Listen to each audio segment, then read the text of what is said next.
Hello, everyone, wherever you are in the world. You are now watching Marichka Talk.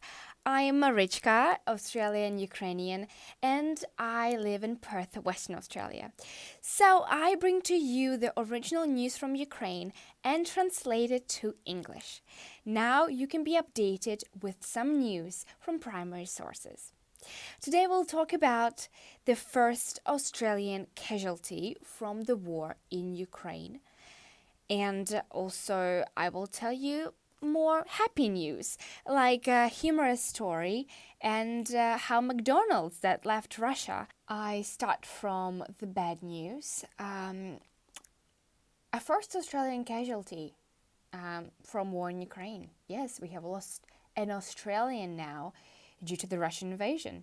So this is truck driver Michael O'Neill. The images of Ukrainian women and children struggling from the Russian invasion was too much for Michael, and he couldn't just sit and watch this.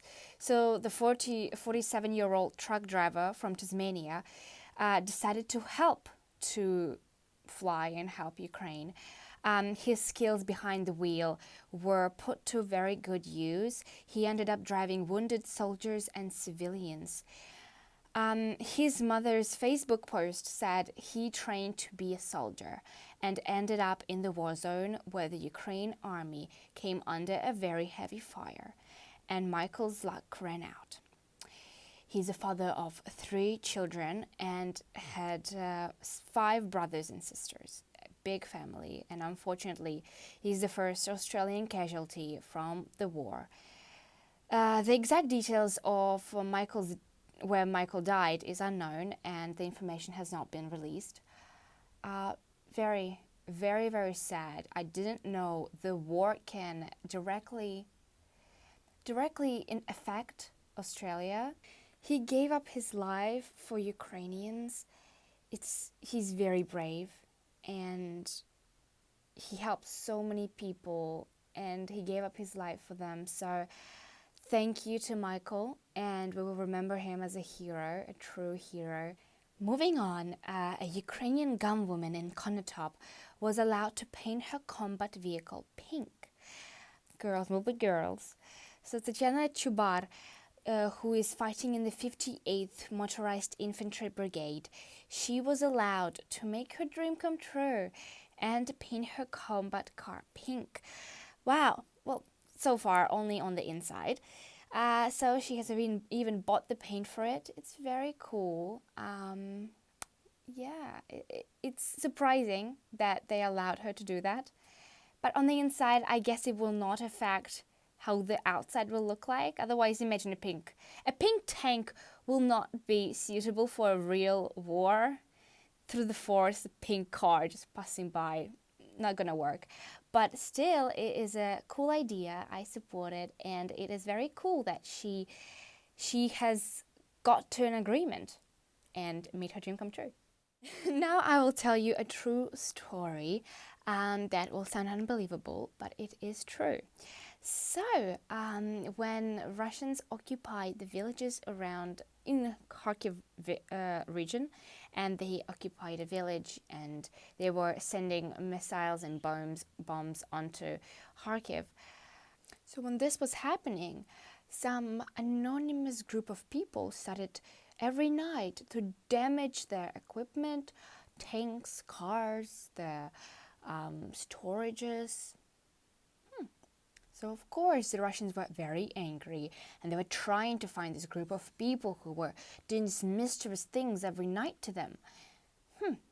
But it turned out that this group of people is just one person. His name is Vasily, and he's 63 years old. In an interview, Vasily explained that his heart was in pain from seeing bombs being sent from his own village onto his hometown, Kharkiv, where his family, his son was, and he was so scared, and he just couldn't sit around. He couldn't just watch this happen. He had to do something. And when he lost sleep at night, he decided to act at night. He is an ex-paratrooper and a Chernobyl rescuer. So he has seen a lot in his life and has escaped many near-death situations.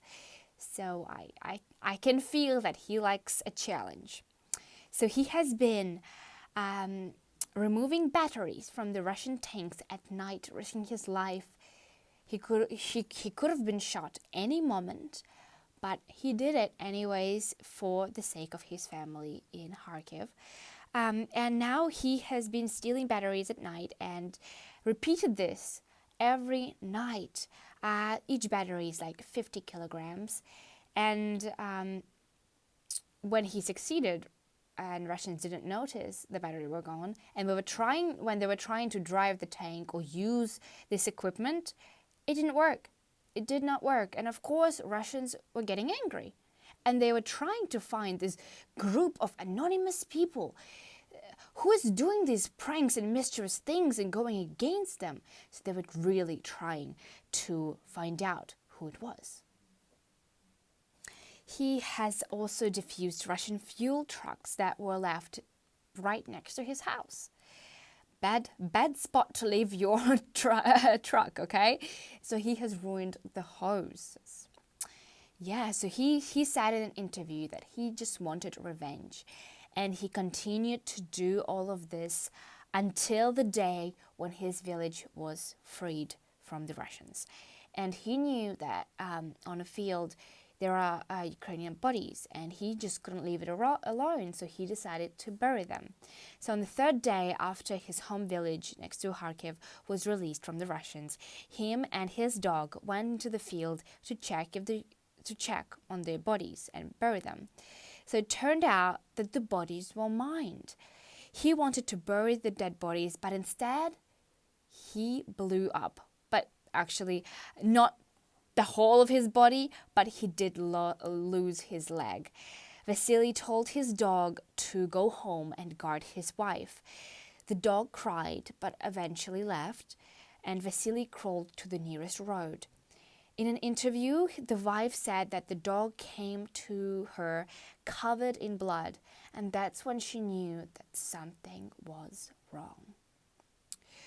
The doggy was so shocked that it didn't eat for days and didn't go outside.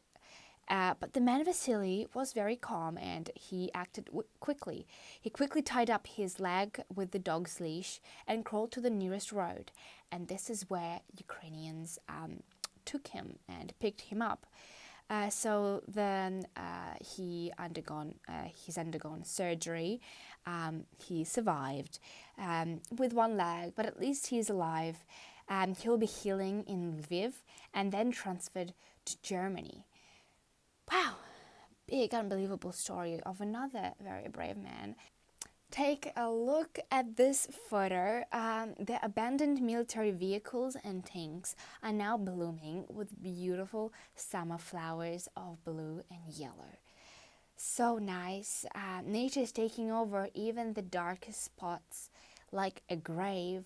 And now on the spot where dead bodies were laying in winter, it's been spring and summer, it's been month. Now nature is taking over with beautiful flowers. It's beautiful and at the same time awkward to think that this combination doesn't really work. Military and this death also with the blooming gives you an uncomfortable combination. Some funny and upbeat news for you. I speak Russian, Ukrainian, and English. This gives me the opportunity to compare information and really tell you what is happening.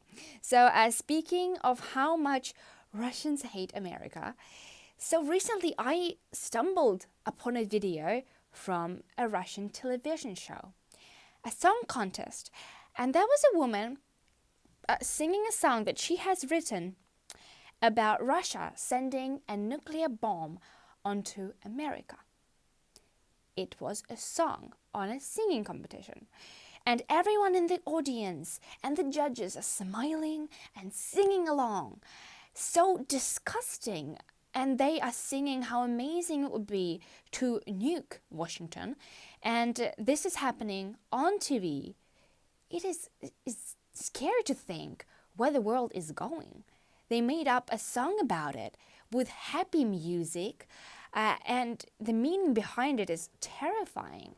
I cannot play this video because of copyright reasons, but here are some screenshots.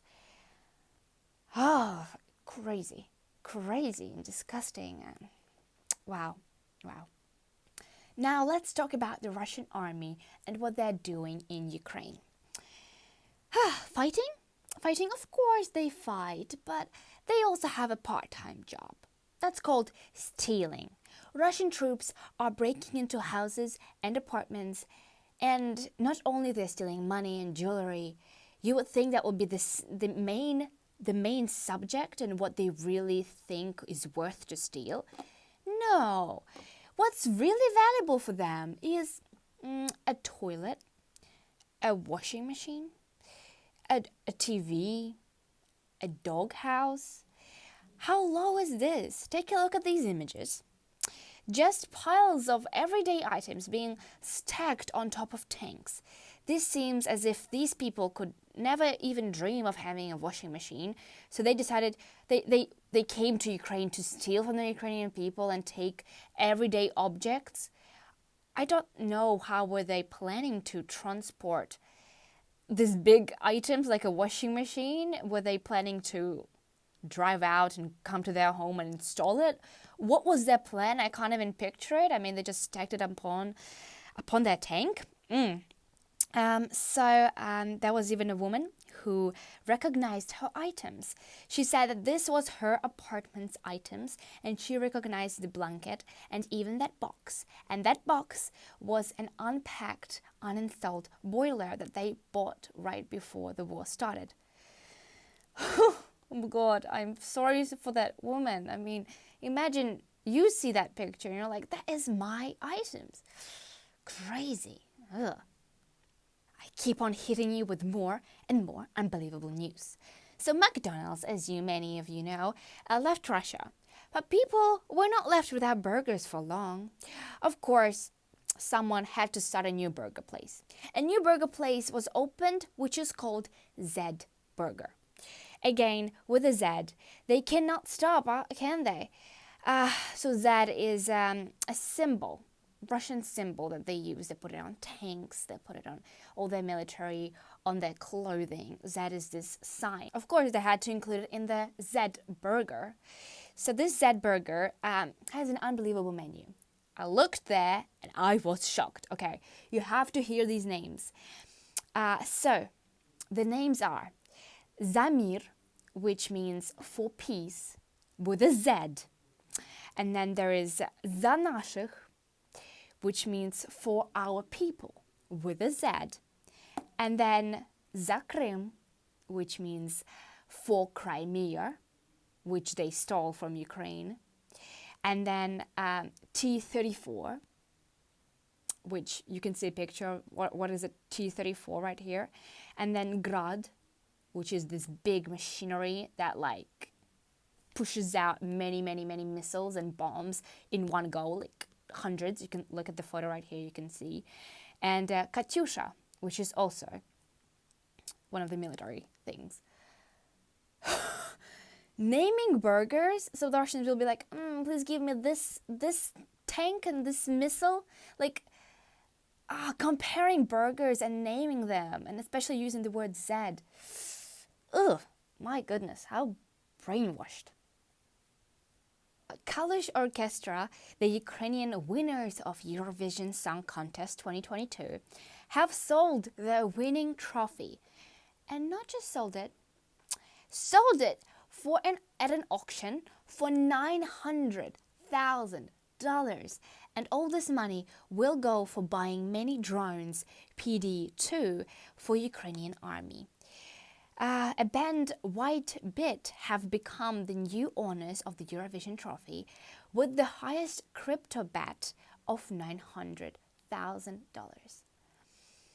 I understand it. I mean, it's a good decision they made. You know, a trophy could be put to good use, you know, and the money is definitely needed than just a thing being on a shelf and displayed. yeah, what is it anyways? They already have the status, this object is just an object. It can be put to much greater use. This is all for today. Thank you for listening. I hope you enjoyed it. So Marichka Talk is also a radio show. I work for IPL Radio in Perth, Western Australia. You can watch or listen to Marichka Talk on IPL radio station or on IPL Radio Spotify as a podcast, or even you can watch it as a video on YouTube. So I hope to see you here next time. If you'd like to listen to me more often, I have a podcast which is called Morning Radio. It's easy to find me on Instagram. Just type Marichka Talk or make a Marichka. I'll come up. I have put my soul and heart into these topics. So please support me with a like, a follow, or even a comment if you will. Thank you so much for watching and listening. Bye-bye.